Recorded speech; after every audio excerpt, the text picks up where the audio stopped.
Go ahead, Jeff. Thank you, Danielle, our associate publisher and host for this event. My name is Jeff Gedman. My pleasure to say hi and welcome. And it's my pleasure to introduce to you Charles Davidson, co-founder of TAI, publisher, who is going to introduce and moderate the discussion with our friend Larry Diamond. Terrific. Thank you, Jeff. Thank you, Damir Marusik, our executive editor, and Dan, our senior managing editor, is here. Our editors, Sean Keeley and Aaron Sabarian, and then our associate publisher, Danielle Desjardins, whom you already got a glimpse of. So it's our great pleasure to have Larry Diamond with us this afternoon, late afternoon, evening almost in the East, in the middle of the afternoon for Larry, who's at Stanford in California. Wonderful to have Larry with us. Larry is a contributing editor to the American Interest, and he's a highly valued member of our brain trust, of our inner circle. So it's wonderful to have him here today. And I particularly admire Larry, among other things, for his recent book, Ill Winds, which I consider to be the template for the political reforms needed in our country. Now, of course, a few things have happened since the book was published. And today, Larry is going to go into many subject areas, and he's first going to speak to us for a little bit, and then we will have questions.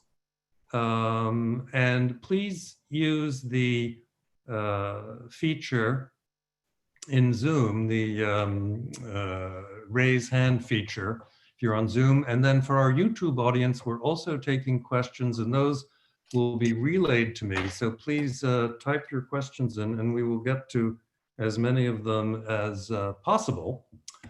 And we plan on running about an hour. So we'll see. Larry has a little bit more than an hour if we have a head of steam up. Larry, let's kick it off, and thank you again for being with us. Okay, thank you, Charles. Thank you, Jeff. Thank you, Damir, Danielle, all of you. It's very good to be with you. I really appreciate the opportunity for the conversation. I speak a little rapidly. There's just so much to cover, and increasingly we just feel like we're, our minds and our lives are plugged into an electric socket. I cannot remember a time since the late 1960s and early 70s, except maybe at the very peak moments of Watergate, where it felt like, our democracy was at such great risk, that things were unraveling, that, the center cannot hold. It's a really, sobering is not the right word. Alarming is a word that comes to mind. I'll say it's not shocking to me that we are in a crisis of democracy. I think it should have been evident from Donald Trump's words, behavior, demeanor, even before he assumed the presidency, that we were putting into office the first president in the history of the Republic who didn't believe in democracy, is not himself of a democratic impulse, and would take the country in an authoritarian direction if the norms and institutions, or what my colleagues Steve Levitsky and Daniel Zblad have called the guardrails of democracy, didn't constrain him from doing so. And I see on this call one colleague who shared my alarm in real time as this was happening, and did his best to try to prevent it in advance. But what could you do? Once the guy is elected, had nightmares, I'll tell you very candidly, after he was elected. I will say also that the worst scenarios that I imagined haven't come to pass. People are not being locked up for their political beliefs yet. The independence of the media, not the objectivity necessarily of the media, but the independence of the media has largely held. The independence of the courts has somewhat held, but we now have an attorney general who is, I think, alarmingly abusing the role of attorney general and the mission of the Department of Justice in a way that I don't recall ever seeing before in American history. And as you see the onion being peeled back and layers of restraint, objectivity, sobriety, and resistance to the narcissistic, illiberal, authoritarian impulses of this man, the President of the United States, peeling away with more and more resignations of people like Jim Mattis, we're stripped down to the essence of a president who doesn't understand democracy, civil liberties, the Constitution, the rule of law, doesn't even have sufficient familiarity with the Bible to hold it right side up when he's seeking a photo op to exploit religion in an effort to rally what support he has in the midst of this crisis. And we have what we have now in terms of this administration.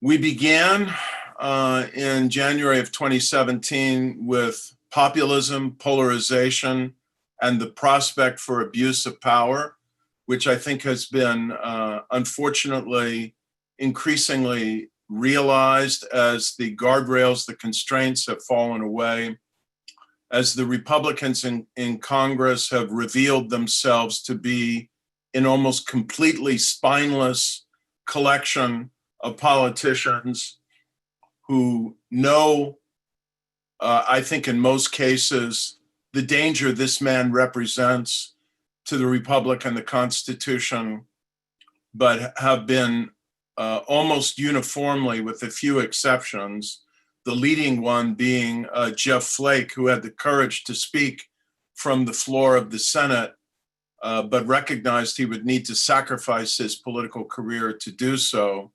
And then more recently, Mitt Romney.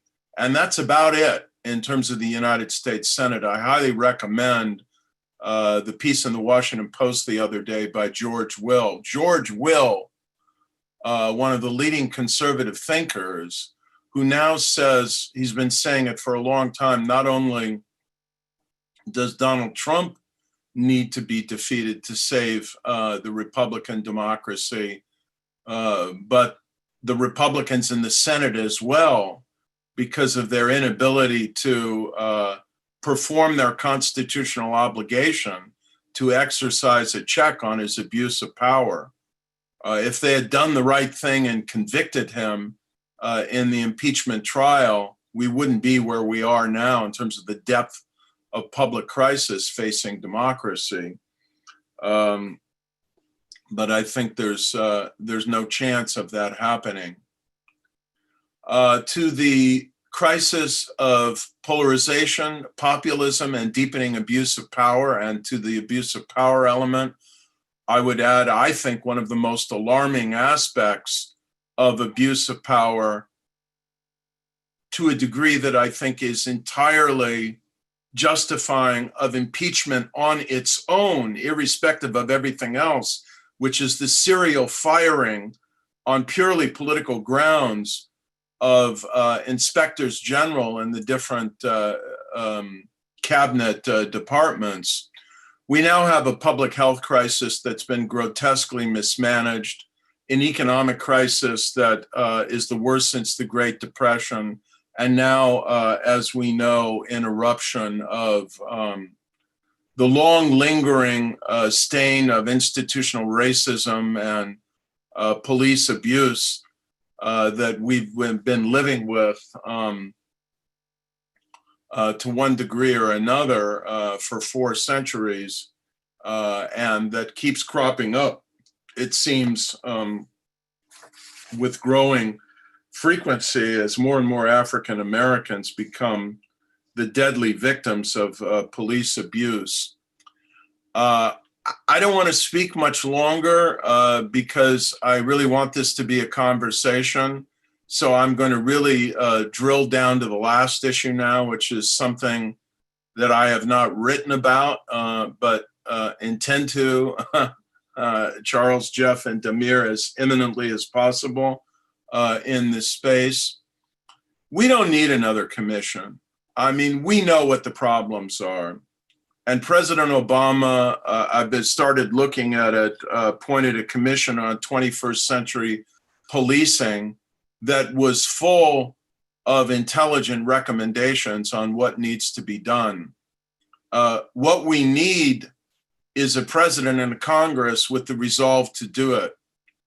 And this problem of deeply embedded racism in policing in the United States, which I recognize is only one among numerous dimensions of the larger challenge of institutional racism, with its deep intertwining in the tissues of our economic system and pervasive economic inequality, the inequality in public health outcomes, which has led to the vastly disproportionate number of African Americans dying of the COVID pandemic. These things absolutely must be tackled in the next administration, or I think it's clear people have had enough. I consider Al Sharpton's speech at the memorial ceremony for George Floyd yesterday to be really one of the classics in the history of the American civil rights movement. And I urge anyone who didn't view it to watch it in its entirety. But when he said time is up, it's not rhetoric. I think the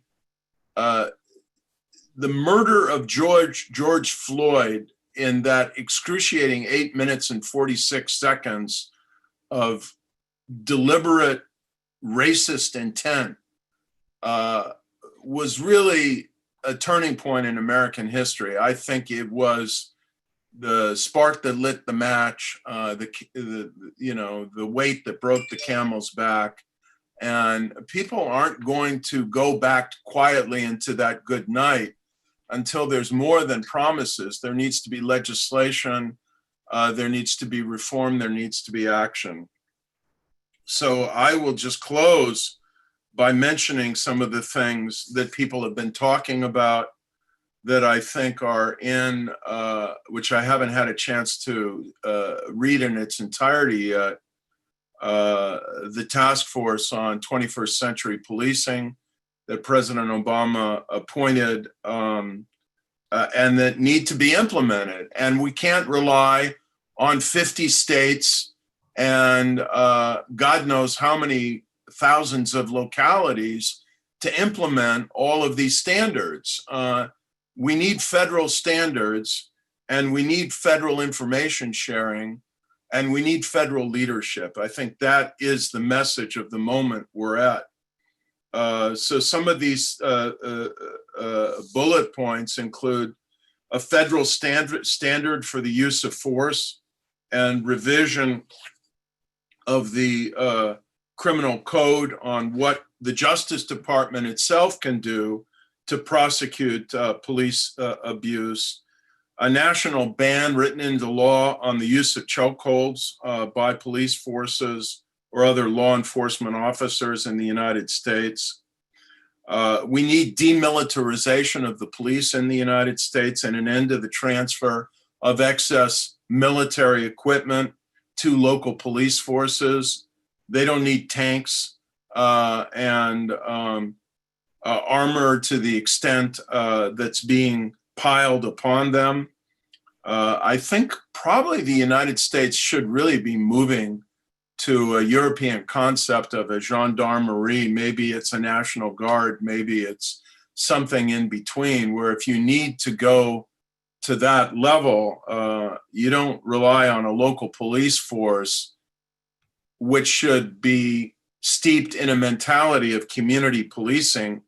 Another thing we need to move to, with an enormous change in the culture and mindset and training of police, but you have something in between local police forces and the military.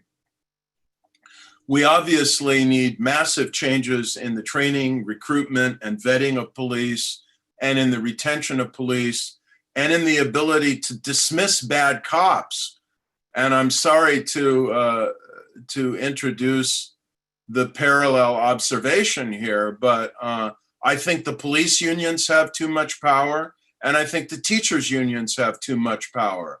And until we can dismiss bad teachers and bad cops, we're not going to be serving underserved or abused communities in the United States. I don't know if you've seen the piece in Mother Jones about the racist officer who heads the police union in Minneapolis, but this is a man who's had dozens of complaints against him personally for the excess use of force and for making racist remarks. And this is the man who has, I think, for something like 10 to 20 years, headed the police force in Minneapolis. Well, why do you think we've got the police behaving as they're behaving in Minneapolis? And why do you think we have an African-American chief of police in Minneapolis and a civil rights lawyer who's mayor of Minneapolis who seems so powerless to address this question? So I think we need laws that roll back the ability of police unions to block reform. We need a national database for accumulating and disseminating information about police officers who've been charged with excess force or racist conduct, and absolute transparency and the visibility of that. And we need to focus more of the federal law enforcement energy, obviously, on white supremacist extremist movements. It was very revealing when William Barr, the Attorney General, came out the other day and said, yeah, we've got a problem in our cities of extremist groups. He was willing to name Antifa. He wasn't willing to name a single right-wing group that is mobilizing violence, hatred, and racism, and that has been documented as having been on the ground in many of these urban demonstrations trying to stimulate violence. Neither did he mention the twin escapades in Michigan on May 1st and May 24th, in which armed right-wing zealots invaded the state capitol in Michigan, forcing state legislators on May 1st to don bulletproof vests in their own building out of fear of possibly being assassinated by these gun-toting extremists, and then prompting the state government to dismiss the state legislature in advance of the reconvening of these armed hotheads later in the month. So, do I need to say this? In the year 2020 in the United States of America, that the right to keep and bear arms should not include the right to bring arms into the state capital of one of our states. I mean, it's just unbelievable. I'm sorry, I hate to be partisan, but there's no way to address this now without doing what George Will and other Republicans or former Republicans have said, which is massively crushing the Republican Party and the Republican president in the elections this November.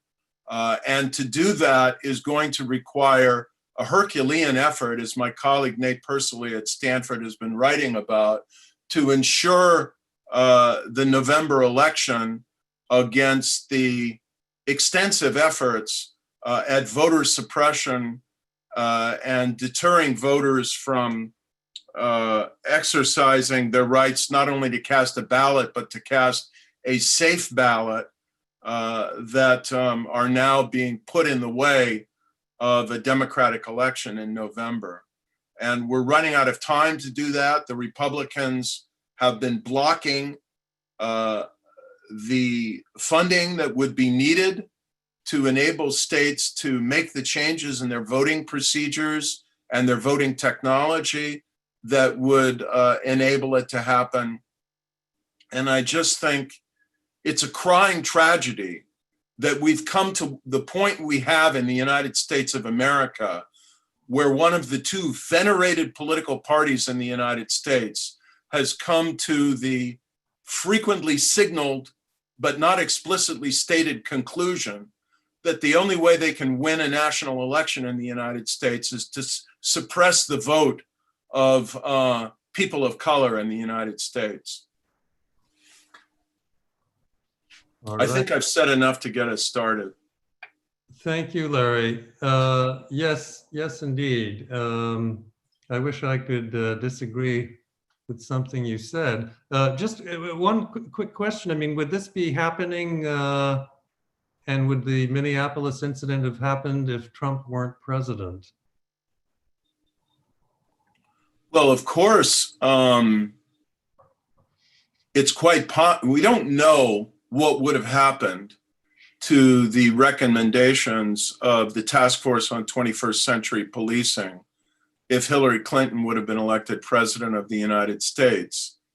But my guess is Republicans in Congress would have blocked most of these reforms, that Republican state legislatures in states like Wisconsin would have blocked most of these reforms.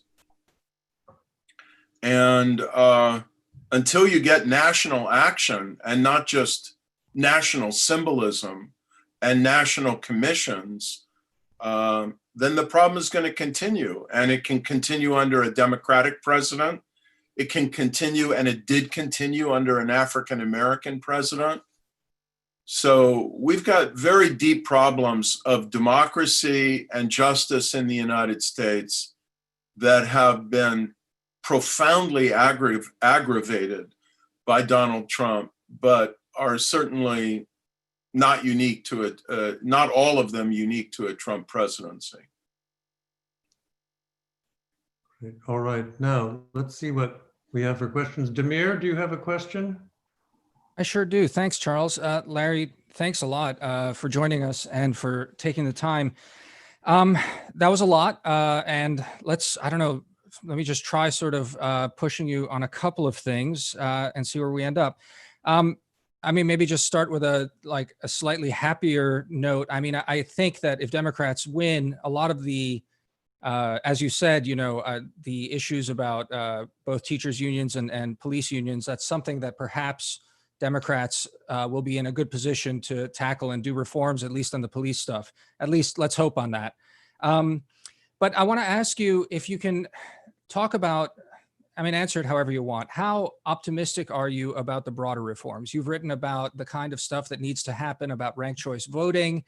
Where do you see that, for example, the sort of, nuts and bolts of basically reforming our system for going forward after November? Let's assume a sizable Democratic wave. How optimistic are you about those things is ranked choice voting working out the way? That would be one question. But the other one I'd like to ask you, which is something we've been discussing in the office a fair bit, is this coronavirus has just driven up, has blown up our balance sheets, and that has to be impacting all sorts of questions about how we pay for all sorts of programs and necessities. You mentioned healthcare and the unequal outcomes, the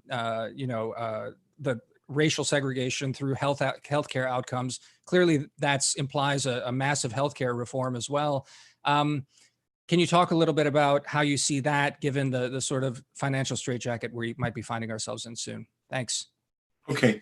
Well, let's talk about reform first. One of the things that gives me hope is that we've been seeing a lot of momentum for political reform and a lot of achievement of political reform at the state and local level.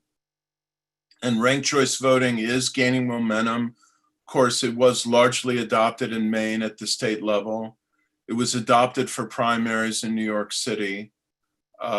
It's going to be on the ballot, I think, in November as a voter initiative in Massachusetts.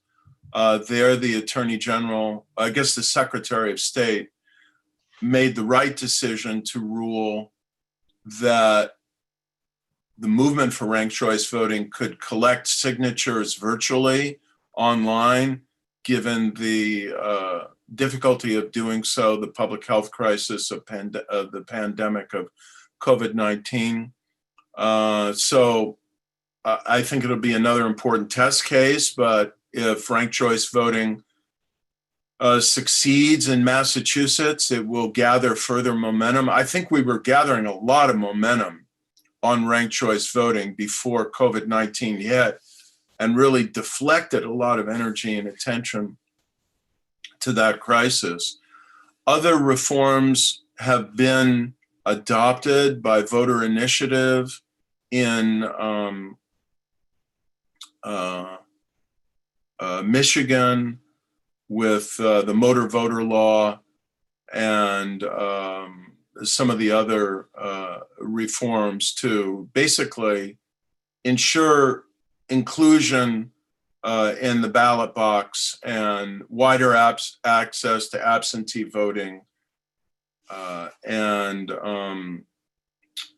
just greater fairness and transparency. Alaska's strangely been a hotbed of reform.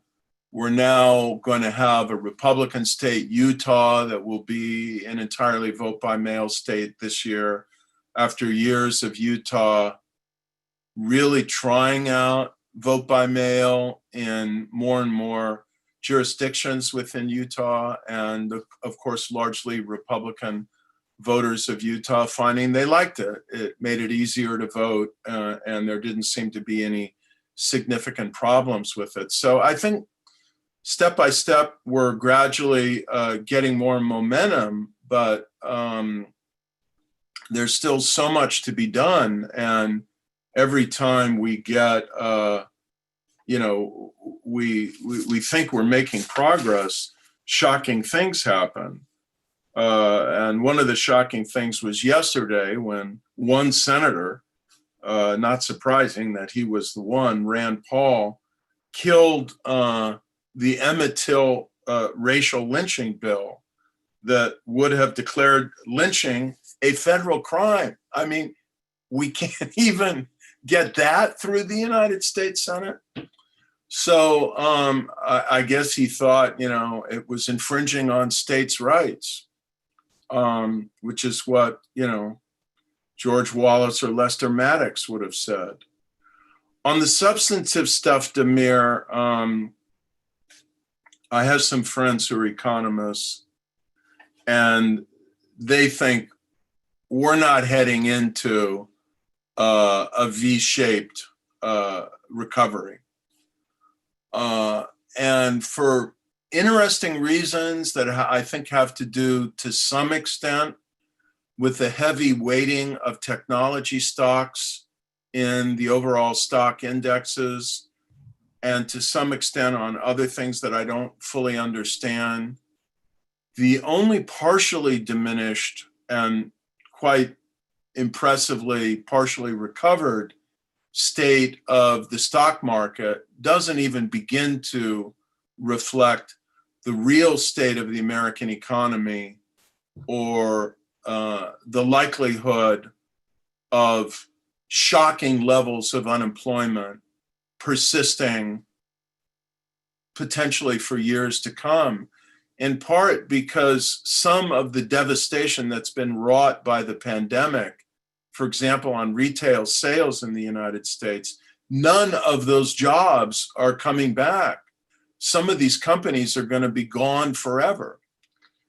And so I think we are going to be in a period of fiscal pain and distress for years to come, of deficit spending and scarcity for years to come, of a need for higher taxes, particularly on the wealthy, both as a matter of justice, but also as a matter of need for revenue for years to come, of the agonizing problem, which if we're going to be honest with ourselves, we need to confront, that you can only raise taxes so far before you start damaging the productive incentives in the economy.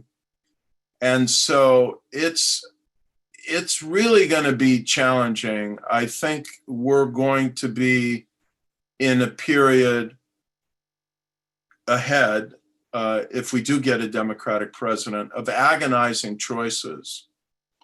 And here there emerges an interesting dilemma, an interesting tension between the need for really radical action on a number of fronts to address the problems that have been exposed of institutionalized racism in policing and elsewhere.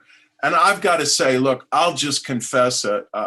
I thought I was, paying attention, and I've been shocked by what I've seen, including by what I saw when I read that article about who is the head of the police union in Minneapolis. And so the need for radical action on the one hand, with the need to create bipartisan coalitions to address a lot of this stuff. And I don't want to belabor these points at the expense of widening the conversation, but let me just mention one other thing.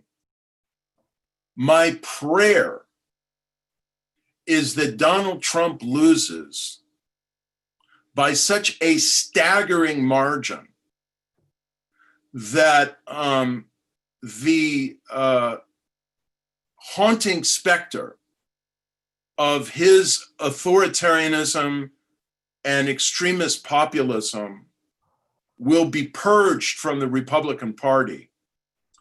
And a lot of those senators, according to Jeff Flake in a speech he gave at Stanford recently, more than half of the current Republican caucus in the Senate, who really believe Trump is a menace to democracy in the United States, that those Republican senators will be liberated to return to,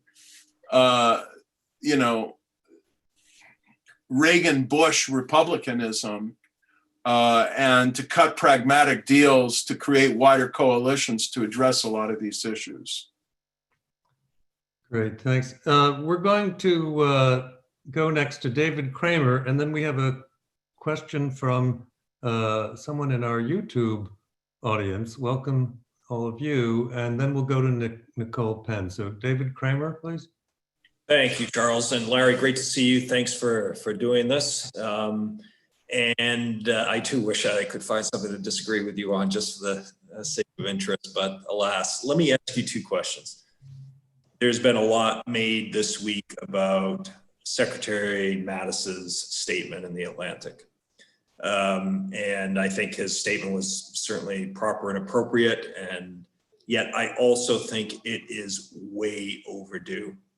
My sense is he should have come out last year, as should have John Kelly, Rex Tillerson, John Bolton, when the impeachment process was starting, and perhaps had they come out and said the things that they know, it might have made a difference. So I wonder what your take is on what are certainly proper and appropriate statements being made, but in my view, incredibly tardy.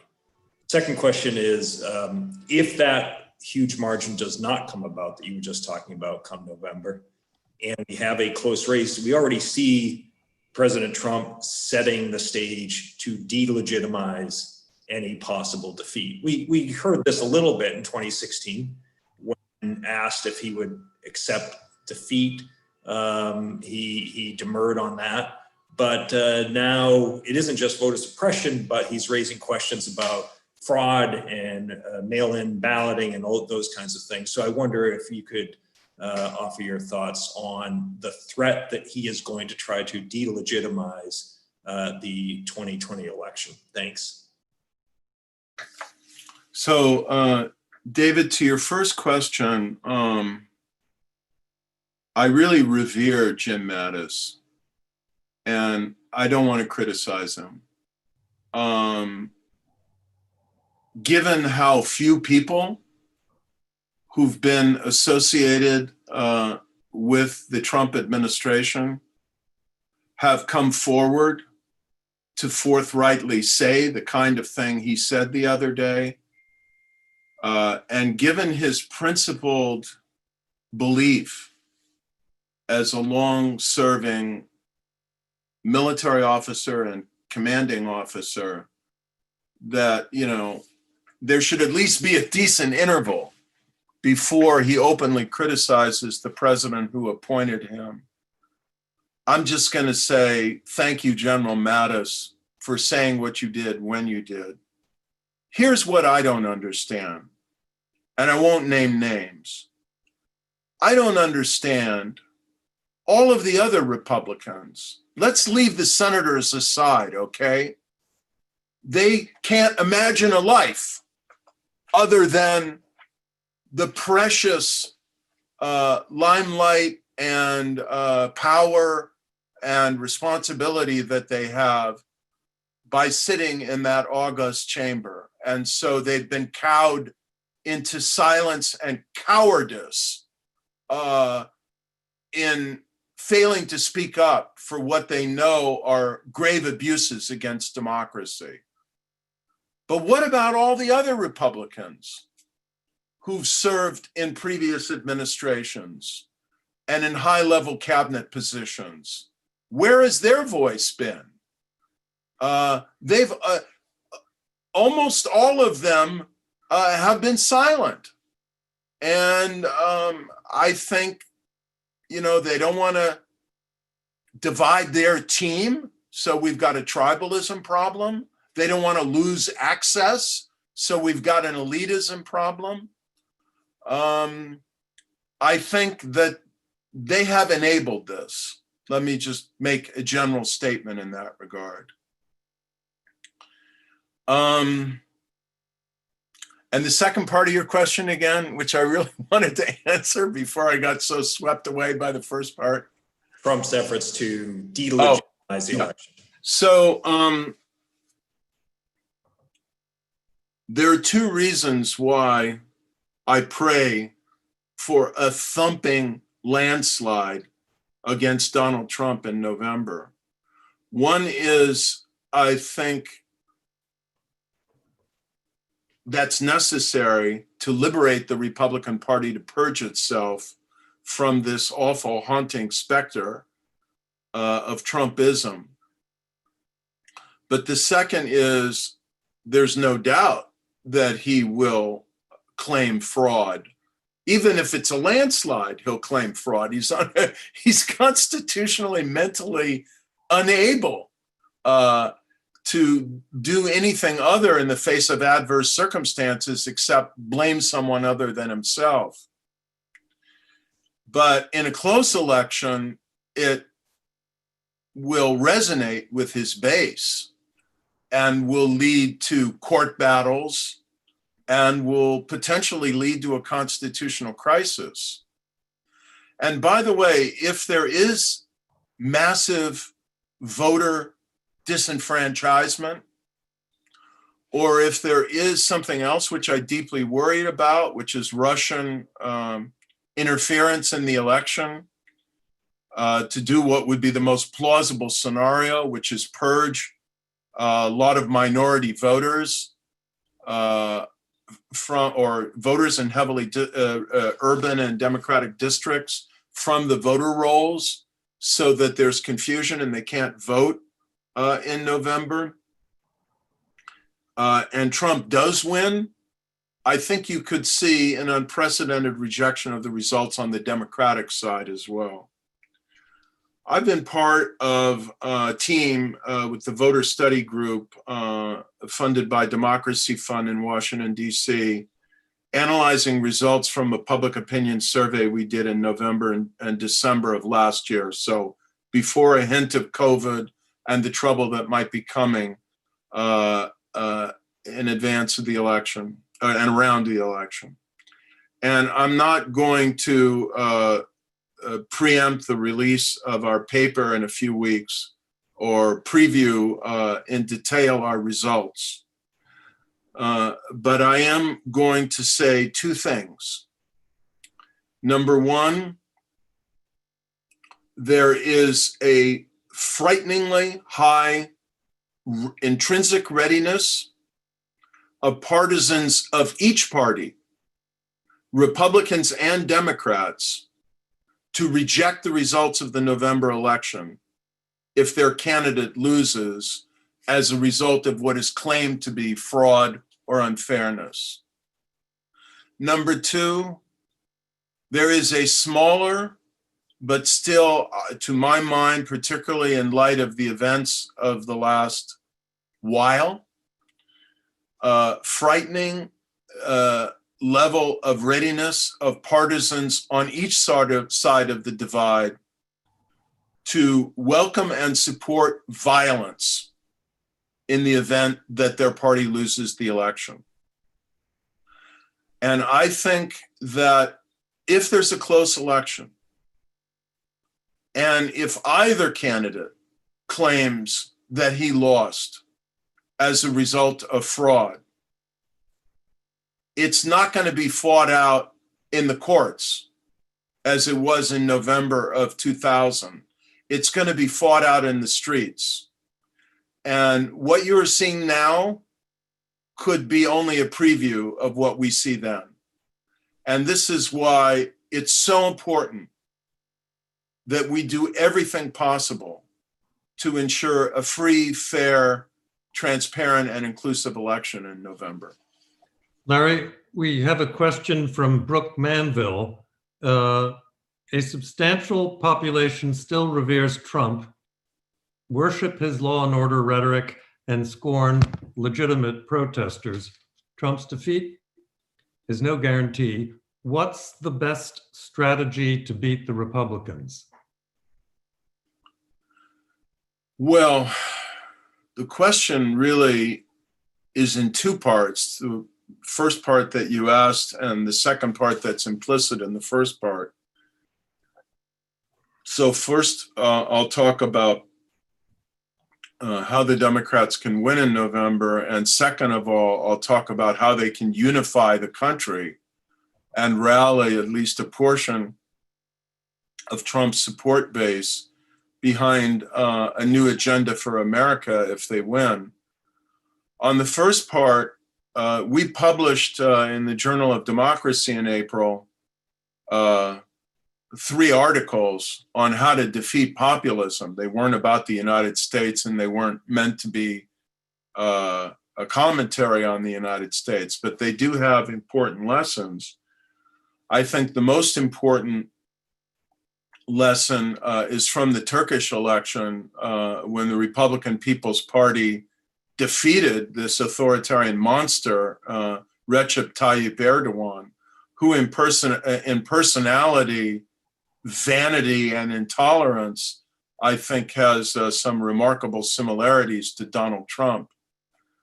And the way they did so was a campaign, the strategist for this campaign coined the term radical love. And it was reaching out across the partisan divide to Erdogan supporters and saying, we don't blame you. And we're not judging political preferences you've had in the past, political decisions you've made in the past.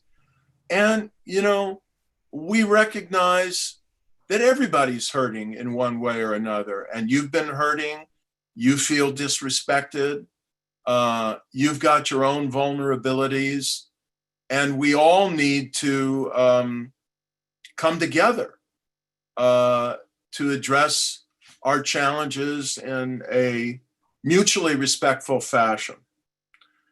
And the candidates of the Republican People's Party then focused on bread and butter issues that are concerning people and the need to create a different language and a different mentality and a different kind of array of battle lines in American, in this case, American politics.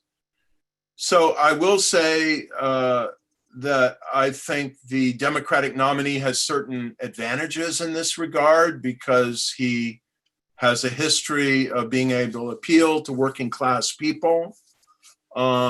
He is seen as a kind of regular guy and not a coastal elitist who is part of the knowledge elite that looks down on working class people. So I think it's attitude, its rhetoric, its programs, its style, its tone, and the tone needs to be appealing to certain reachable elements of the Trump electorate in 2016 and pull them over to their better angels and to a different vision of the country.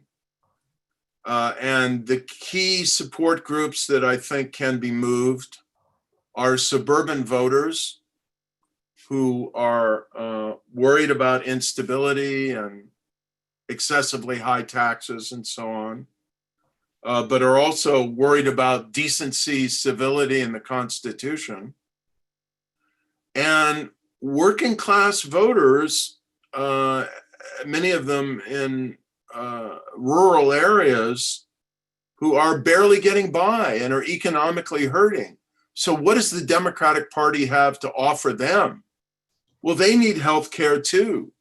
They need educational opportunities too. They need, in some cases, income support and job retraining too. And so the Democrats have got to have not just empathy for the urban and minority underclass that is now at front and center of our heart and concern as a result of what's been happening recently, but also, if I can just put it bluntly, marginalized and economically hurting white lower middle class and middle class communities that feel the world is passing them by, and that people like Donald Trump are the only candidates that have been listening to them and feeling their pain. On the governability side, you know, it can't just be slash and burn, we're going to shove this down your throats.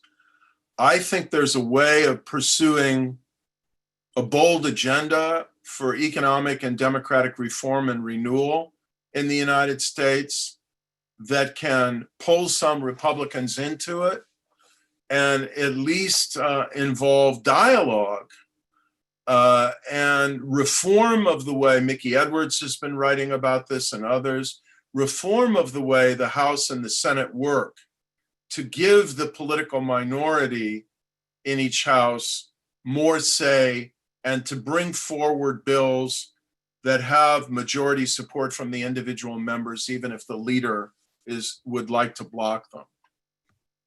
Larry, that's fantastic. Thank you. We have another question, switching gears just a little bit. from our YouTube audience, and then we'll go, Nicole, to you, to Nicole Penn. It's the questions from Ricardo Ibaria. And what he asks is, little attention has been given to corporate civic responsibility.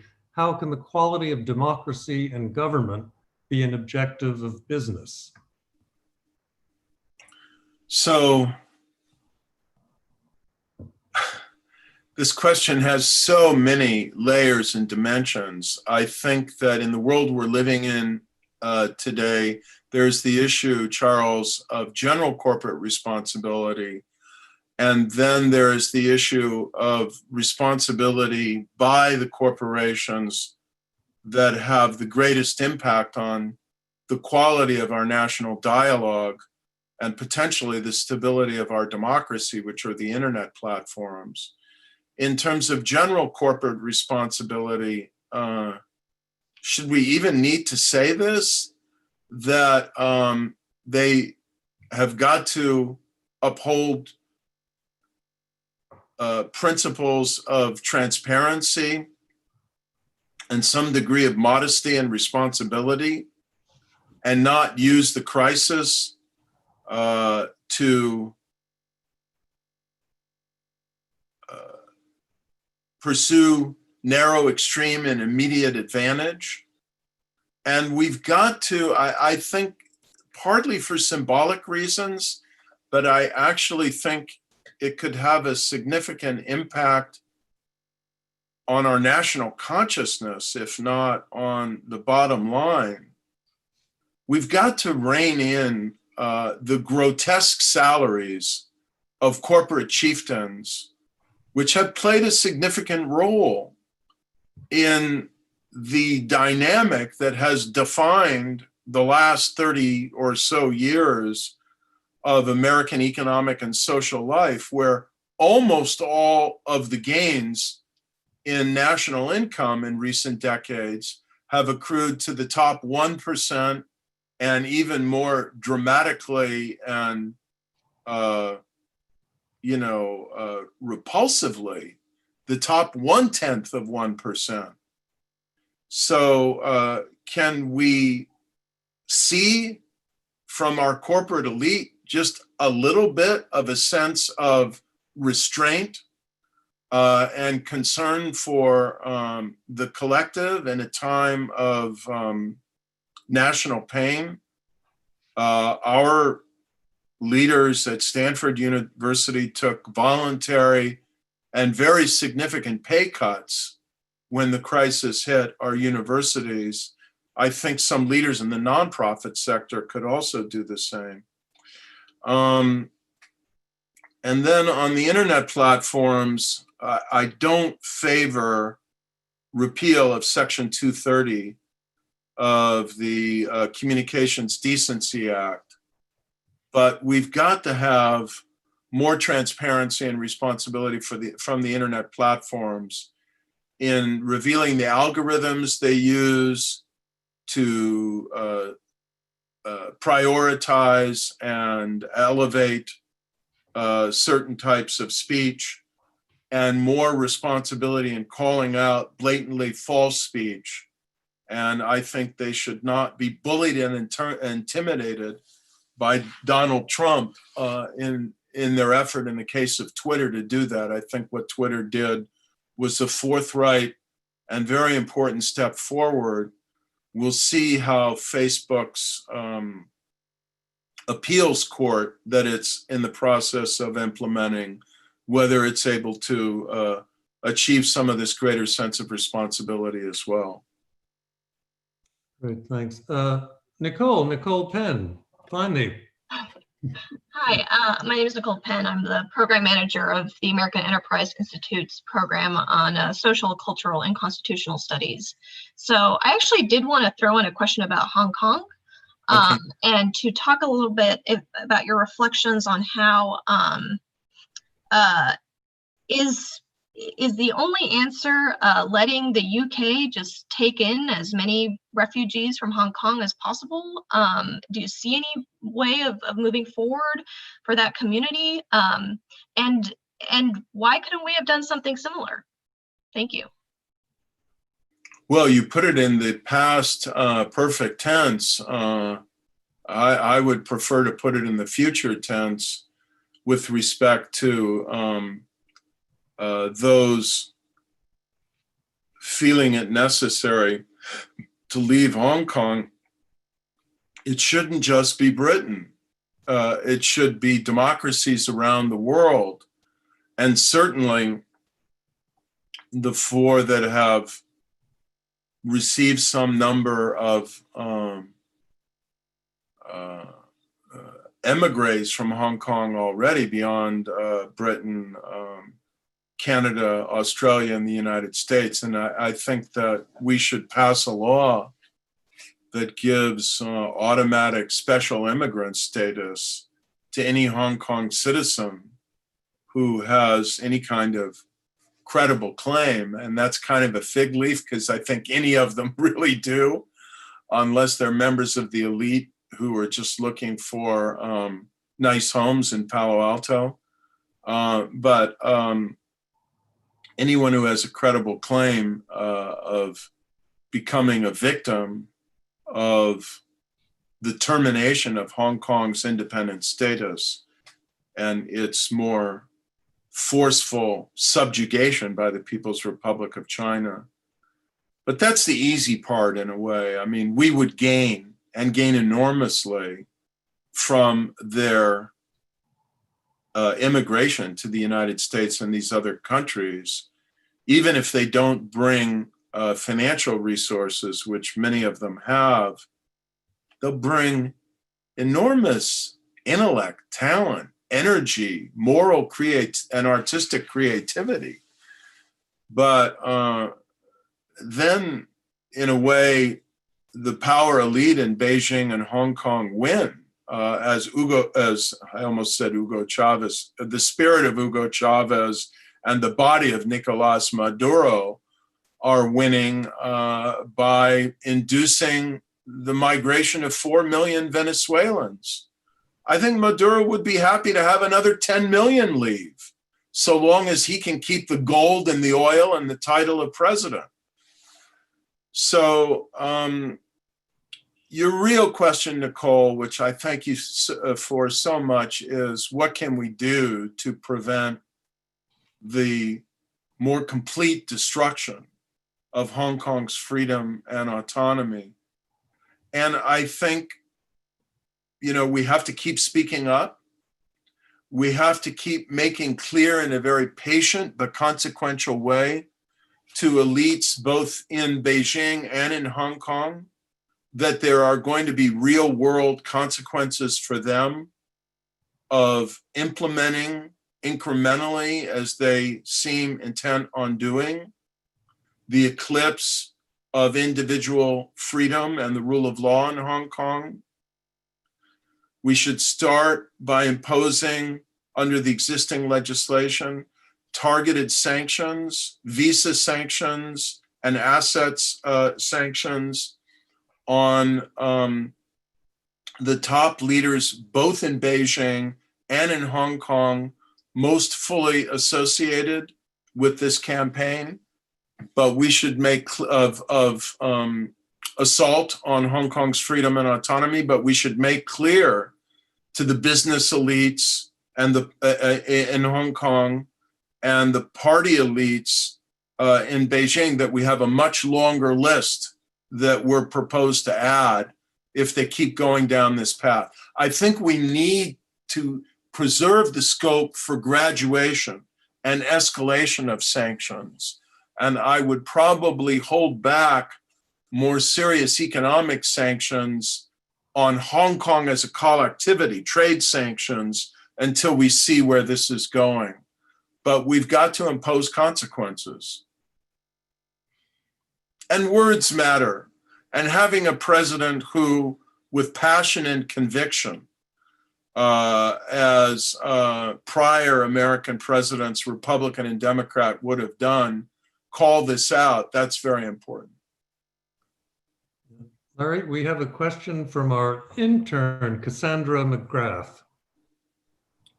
Hi, Thank you for taking the time today and for your thoughtfulness. I'm curious, how do you view the media's role in everything happening today? Do you find Trump's rhetoric about the media to be dangerous toward democracy and our ability to overcome the current conflict and the pandemic? Thank you. Good. It's a very good question. And of course, I think Trump's rhetoric has been dangerous since the campaign.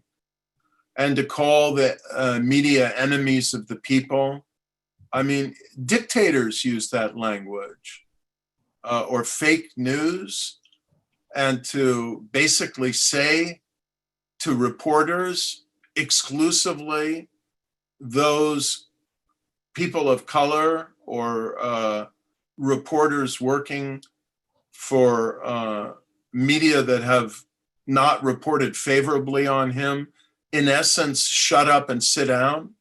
Or, you know, you're a disgrace, or just look at the vulgarity in the way he interacts with the media. But I want to say something that will be critical of some of the media. I think that the media, the television media, crucially, but also some of the print media, need to take a deep breath and moderate their language and constantly ask themselves, am I maintaining journalistic decorum and objectivity? And there has been, I think, among the journalists I like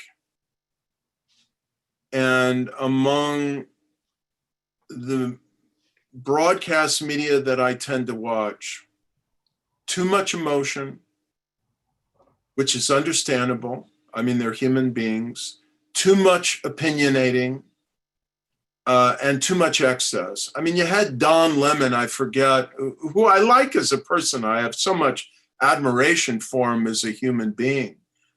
But basically saying, he might have even used this word, we've now entered the period of dictatorship in the United States, or I forget exactly, I want to be fair to him, exactly the word, but it was just way overboard.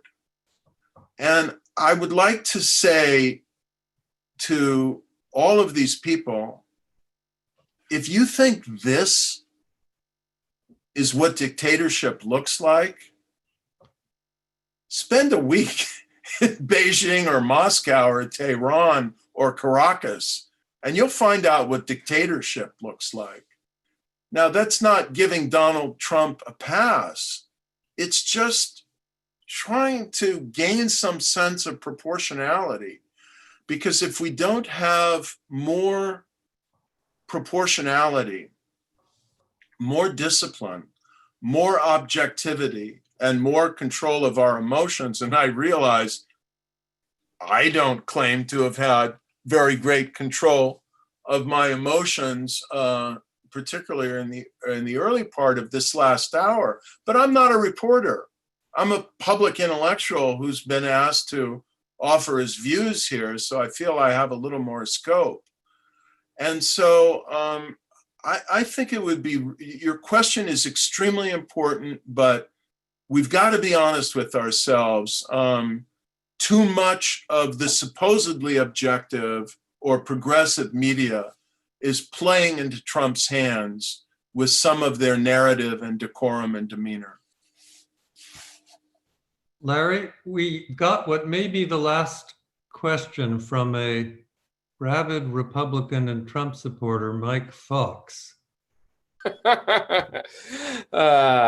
It's funny on so many levels that Trump and many people here understand. But on that note, I'll say we've discussed how Trump really brought the GOP to this severe point of crisis. But it also seems that the extremes and grotesqueries has almost created new space for interesting new alliances and different conversations that were formerly partisan among the public to be less partisan among the public and more universal, such as police brutality, despite elected officials still keeping it within party politics. And I guess that leads into a question of how much is the utter shock of how terrible he has been, and the transparency of the lowness of associating with him created space for real realignment, maybe the likes of which we haven't seen among our parties in years. And what kind of leadership should we see going forward from, knock on wood, a victorious Democratic Party to foster that dialogue, but still hold firm to the values they end up being elected on? That's a really interesting question. And I think the challenge for Joseph Biden, if he's elected president in a decisive victory, is going to be that his coalition will have been broadened. I think that we're now at the point where we may see a really, unless the Biden campaign simply blows a historic opportunity, we may see a Republicans for Biden committee formed that will be, will exceed in scope and weight Democrats for Reagan in 1980 or Democrats for Nixon in maybe 72. A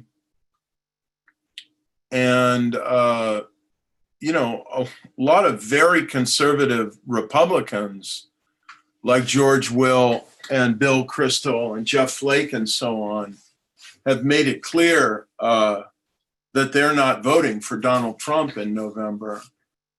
I get the impression Jim Mattis isn't going to do so either. The problem, Mike, is that if he wins by enlarging his coalition in that way, with the historic opportunity to bring in a lot of educated suburban Republicans, particularly Republican women, that's a constituency that the polls show could really be attracted here, and maybe some even rural voters or working class white Republicans that Biden can craft an appeal to. If he does that, he's still got the left wing of his party, the Ocasio-Cortez wing of the party, that's going to want action. And it's going to be an enormously complicated challenge to demonstrate a commitment to profound, deep, real, and energetic reform in terms of justice issues without panicking and betraying the wider coalition that voted for Biden, thinking they were getting a Democrat who's sensitive to fiscal, taxing, and other, dilemmas. And that's going to be, if we were in a context of economic abundance, it would be challenging enough because you'd still have all the demands for national health insurance and so on. But in a context of economic ruin, which I think is going to be the legacy of Donald Trump due to the utter mismanagement of the COVID-19 pandemic,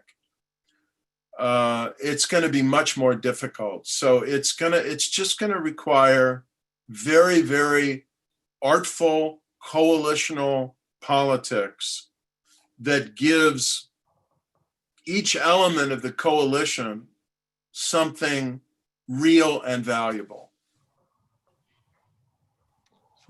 Terrific. Well, that's actually a very good place to conclude I think. Larry, do you have a closing thought you'd like to leave us with, or shall we stop there? I mean, that's a fantastic conclusion, but would you like to add anything? Yes, I would. I think that I cannot emphasize enough how important it is for us to have a fair, free, inclusive, and transparent election in November. And anything anybody on this call can do to ensure that everybody can vote freely and safely, and that all the other things that my colleague Nate Persily is writing about in terms of having adequate, healthy workers at the polls, safe distancing at the polls, understanding on the part of the media that they can't call the election on election night when maybe 30 or 40% of the vote is only going to come in by mail and be counted over the course of about a week. All these things, the devil's going to be in the details. And I will just conclude by quoting Martin Luther King, "Eyes on the prize." And the prize, or the irreducible condition for preserving our democracy, is a free, fair, inclusive, and transparent election in November. Fabulous. Larry, thank you. Thank you all. Okay. Thank you. YouTube and here in our Zoom room. And